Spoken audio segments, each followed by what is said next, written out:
It is early morning, and I want to take the opportunity to show you how this looks like at this hour. There's quite a bit of moisture in the air, which is typical while we are not in the heat of summer.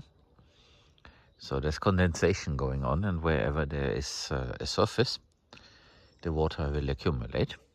So that's one thing. And the other thing that I'm about to show you is, you see here this, what the regular plow left us with. This is now killing the existing vegetation. That's the first step, so that we have bare soil again. And the next step is then to use the BCS tractor, add the soil amendment, which is basically compost, and use the BCS tool with that cultivator at the end to integrate the soil amendment into this and also make this a lot smoother. And then you can plant the trees with your bare hand, because now you have something that's sufficiently deep, about 15 centimeters or so, and you can just move the soil away and stick the plant in. So there's basically now a two-step process that has been figured out, and it consists of what I just described. So this now looks pretty coarse, and it will be very fine at the time of planting. And this is then how it looks after the BCS and after the planting. And that seems to be the optimum technique to plant very rapidly. As we are doing this the first time, and even the professionals who know how to install an irrigation system cannot really work without data, we need to gather the data. So the problem is, we have a powerful pump that can create all the way to 9 bar. I might look up this in PSI. And then we have piping that also has to be for that pressure. And then it comes down and goes into the system. And then we have a 25 millimeter pipe that is also rated high. And we need to figure out how many of these wobblers we can drive at the same time. That then creates the need for shut-off valves. And shut-off valves are not the manual ones eventually, but solenoid valves, so that I can control that from afar. And the challenge there is the device that will do this is pretty costly. It is a 2-port device, and I would love to only use 2 of the ports for the Miyawaki forest instead of a multiplier of it. So if you look at the 2 ports, 2 valves remotely controlled, that means probably some 400 euro. So if we suddenly need 4 of them, it means then 800. So it quickly adds up, and of course it's better to be avoided. And once we are done and know all the input values, we can do a calculation, and for the next time we then know it, but we don't know the water flow, because we do not have a deep well with a known flow that many liters per minute.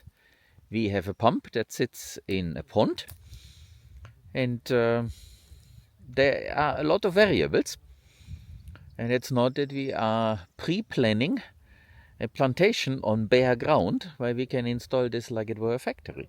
So we have to do a little bit trial and error to gather data, and then once we have some data, we can then plan with that.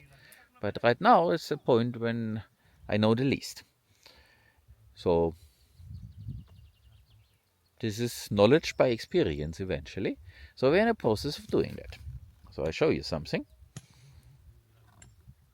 So here we have the 2 wobblers at the end, and apparently there is less water coming out in comparison to those there in the distance. Of course, this is now the wrong camera to show you that, but you know that there are wobblers.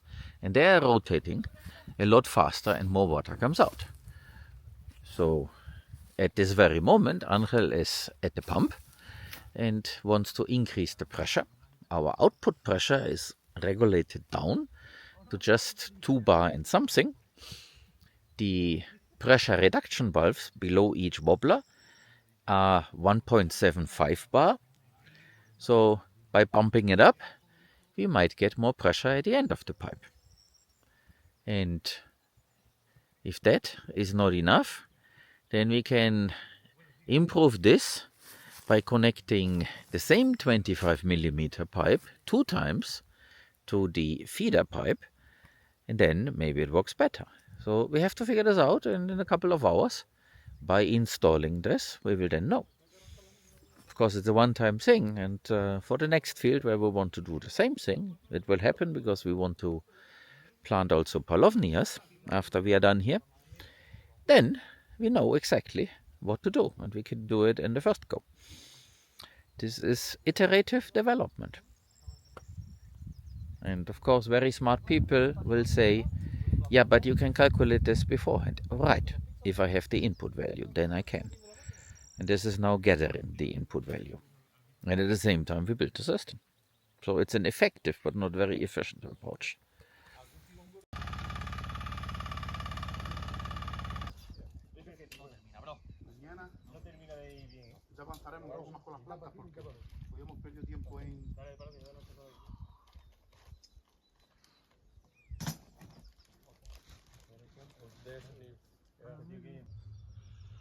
So this is the Altiplano, and we are here, Angel and I, to recover one of those metal fence posts that should support the risers, because we don't have grazing animals here. But it does look great, so it would be perfect for grazing, but not going to happen now. Every single piece that is hanging here from the ceiling is accounted for individually. Nothing can escape. Each leg has a label with an identification number. Now Angel is taking one out to have a closer look. And here it is. You can see how yellow the fat is, and you can also notice how it has shrunk. Now the weight is significantly less than when it was fresh.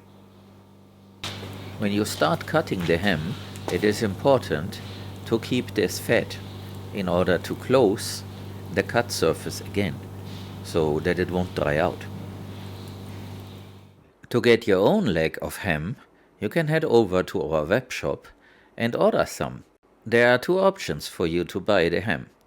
We offer envelopes with 100 grams of hand-sliced pieces of ham, and there is the full leg. In the case of a front leg, it's about 4 to 6 kilo each. Families in Spain keep the leg in the kitchen, and everybody cuts off a slice whenever they are hungry.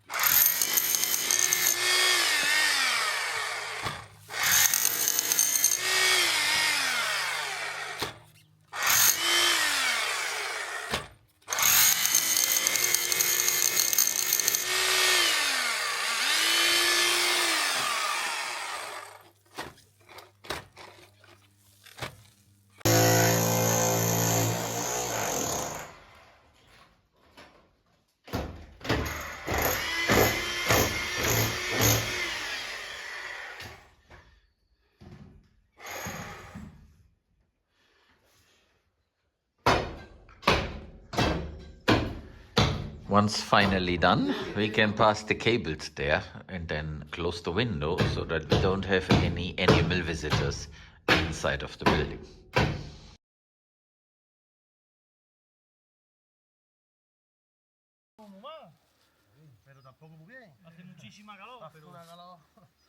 So this looks pretty good. That was irrigated yesterday, and you can still see it is moist. And of course this is a forest, so all these plants do not expect to be standing in water or like a tomato, for example, take up all the water. This is different, and of course they also know that after the spring they will have summer, and they do not expect to be irrigated a lot during summer, but of course they have to establish themselves. Therefore some water is required, and I did consult with Life Terra about that, and he told me just the minimum. So that has some water, but they should not be over irrigated. So the plan is to now finish planting around the 10-meter circle of each of the wobblers. And it appears that we will have 2 segments for the irrigation in here. So one 200-meter line with wobblers that is connected to a 32 millimeter pipe. And then there will be a solenoid valve so that I can control this from afar. And then another 200-meter line with more wobblers for the remaining part that's then going to be over there. Tomorrow, the tractor guy comes back. He will take this implement and smoothen that out. And then it looks like right here, so that then the BCS can be used to mix in the compost, the soil amendment, and have fluffy stuff for planting without tools, just with your hands. And that way, step by step, we will fill this. It's 28,500 saplings, 5 per square meter. So you have an idea how much surface we can fill.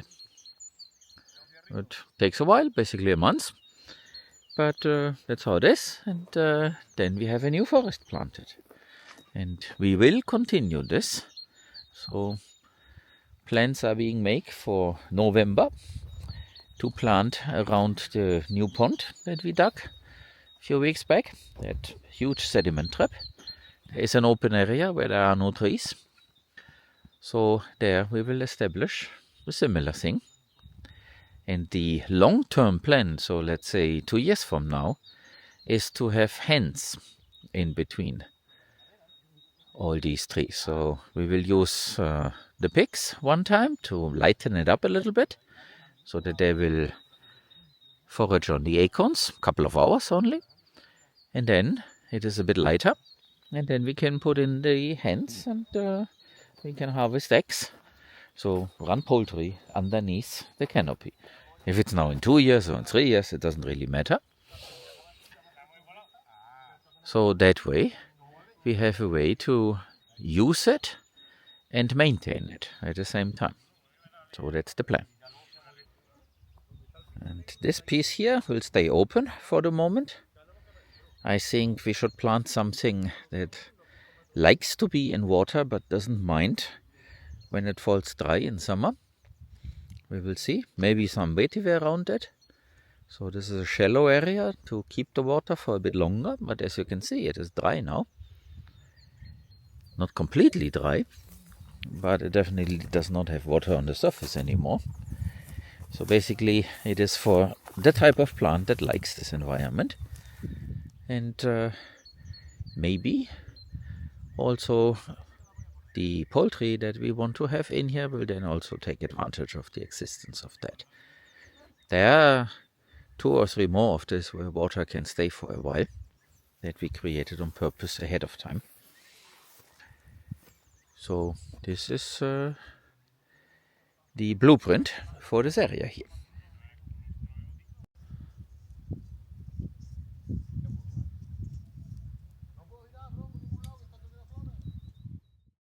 So let's add a little bit of technology to this channel here.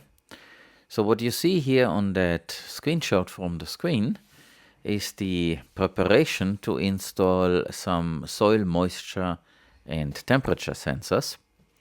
I am using the Things network here to get started, which provides the infrastructure, and I have configured the 2 devices, and I will now go out to the field so that I can get measurements. Being able to monitor soil temperature and humidity, most of all, is very important. And as we are in the 21st century and have the tools available, I'm now going to install 2 sensors here in our Miyawaki forest as it's being planted, so that remotely I can know what the temperature and the humidity in the soil is at 2 different spots.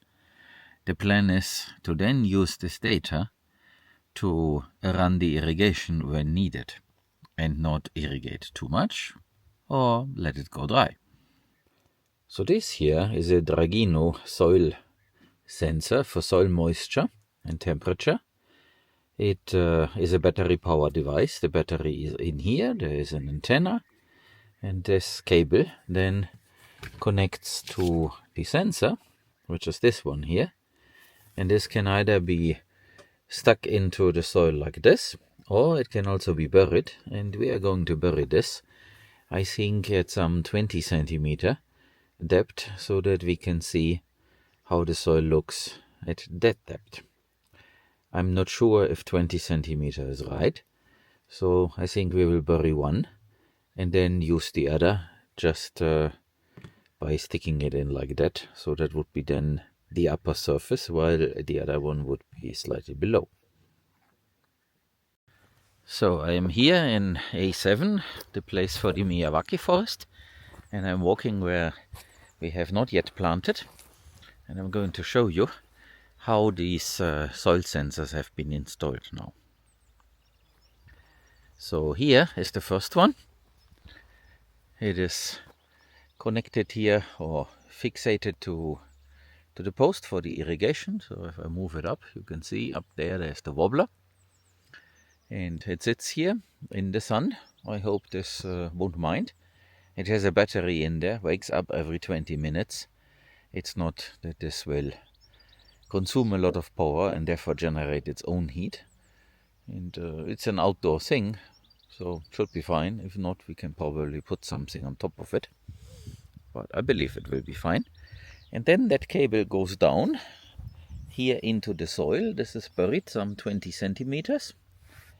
And there is the sensor to give us data from down there. And every 20 minutes it sends a data packet. And the other one has been installed in a different way over there. So let's go there and have a look.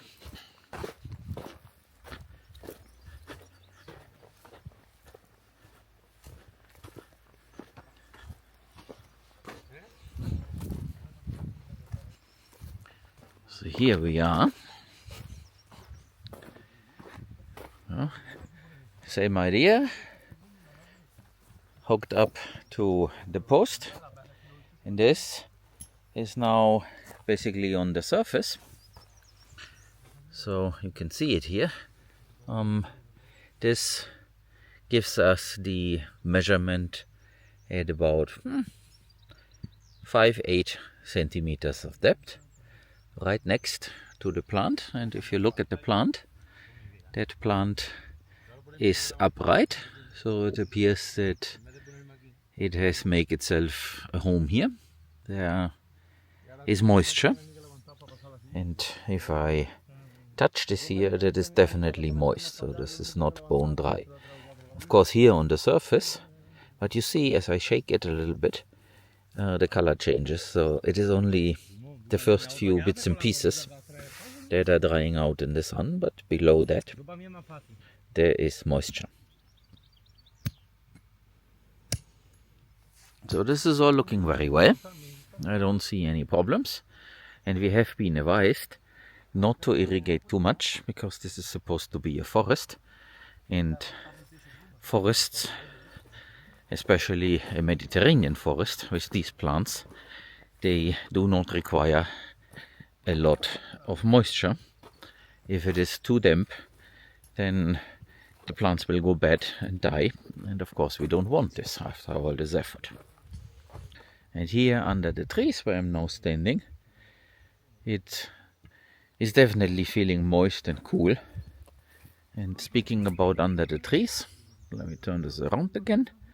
So here around the trees we will not plant anything. That was another advice from Life Terra. So we spare these areas, and there where we have such a berm and a little bit of depression, on the other side we will also not plant. And there where you see Angel doing something to the BCS, where the irrigation will not reach, we will also not plant. So this is basically then a little clearing that manages itself naturally. And once we introduce chicken here in 2 or 3 years, that is then an area that is a little bit more open, so that they can take their sun and dust baths there.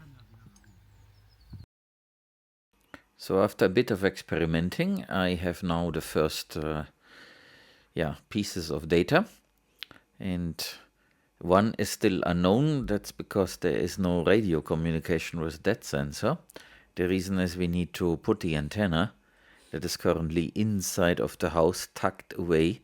There is no line of sight to the sensors, and we need to put this antenna up on the mast that is attached to the cortijo, so that we can really reach every corner. It is LoRa, so it will travel very far, but it still requires line of sight as all radio communication. So we only have data from one sensor, and you can see we have 21.51% of moisture, shortly below the surface, and we have 18 degrees and something centigrade as surface temperature, or soil temperature, not surface.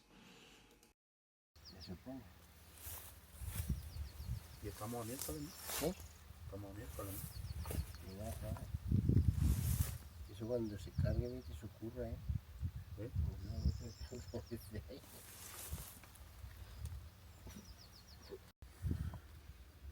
¿Cómo se llama? Eso es oruga, eso tiene que echarle polvo de la oruga, si no se comen todos los tallos de los chaparros. Esa es una plaga. Ahí estamos.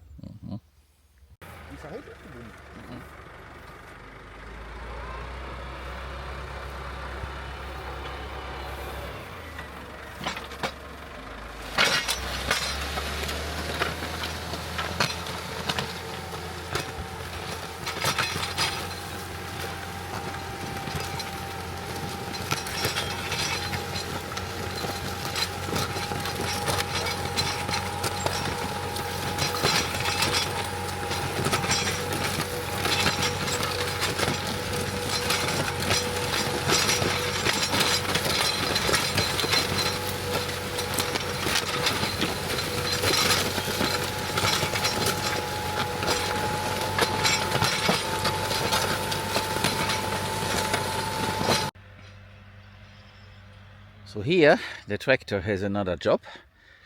We take advantage of his presence here. So this is being plowed to destroy the existing vegetation, and you can see that this soil is neither deep nor soft. There is growth here, but it used to be a very bad area, and with all the rain it had gotten a bit better, but it's still bad. And he hopefully will then also continue to the right side, closer to the pond. And this animal lane we will eventually also remove. And here you can see how this already is looking. This is basically the first pass, and the second pass will then be to seed Sunhemp and Friends as a preparational step.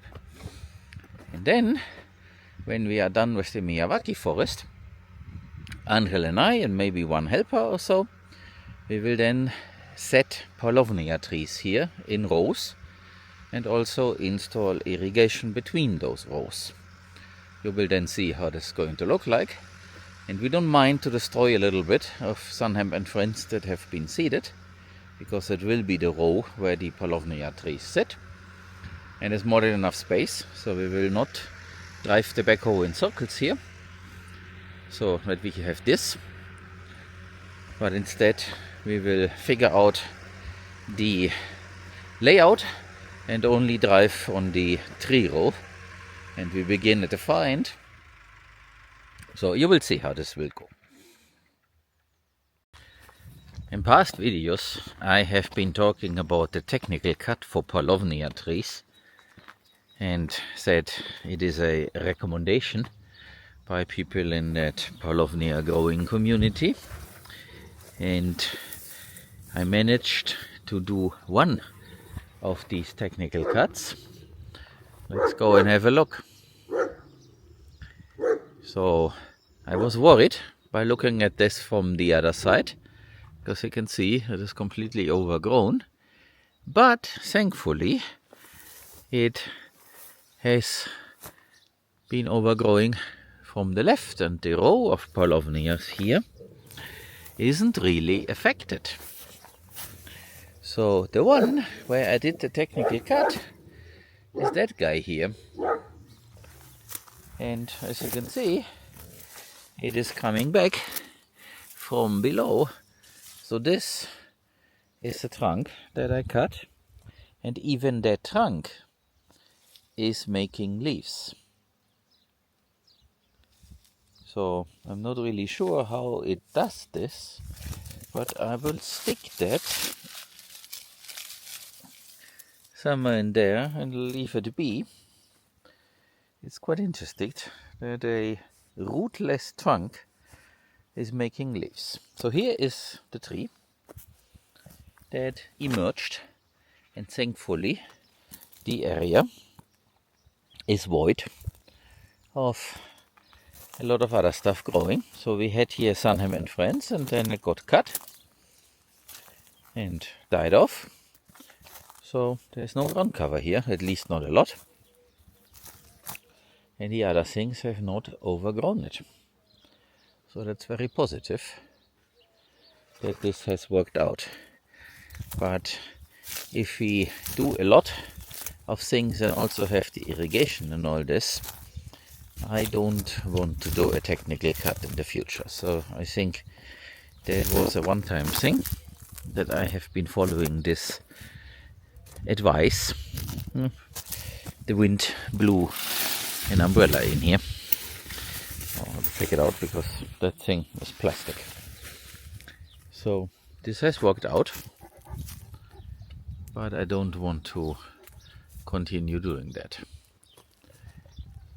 Supposedly it is important, but then losing trees because they are outshaded by other stuff that grows is a bigger problem. Of course, it is just the first year, but still. And of course you might say, yeah, you have to do maintenance. The problem is, when everything starts to grow, then the young trees also start to grow, and when there is moisture at the surface, then everything grows, and the plants are kind of rushing to come to the reproductive phase once the summer sets in, and that is so it's bad timing basically. And depending on what you have on the ground, the stuff might overwhelm it. We lost vetiver that way, and vetiver is also a fast growing and heat loving thing.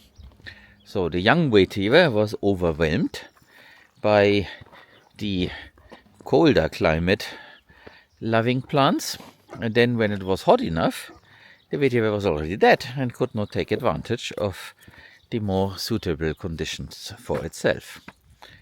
And yeah, those are experiences that one has to make. What is written somewhere is great, but it's for a particular situation.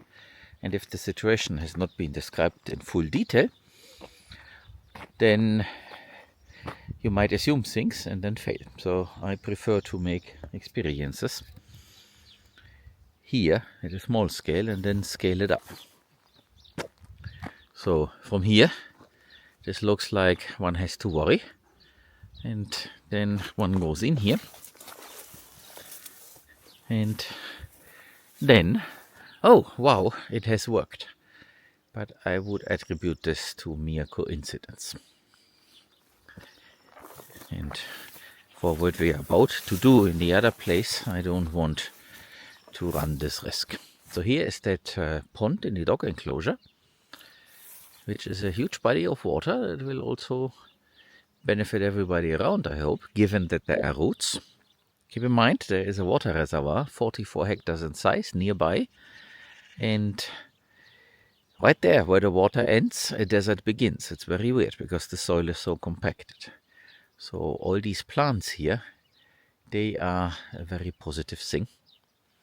And I hope that the compaction will then be removed here. But then, of course, this will become the dog enclosure once we have built the fence around it for future events, so that we can put the dogs away and still they have a good life And also they will have a job over there, but that's future. As I'm standing here, I'm not sure if on this camera you might be able to see that, but over there the horses have gathered, and that is very nice of them to provide some company to their blind friend.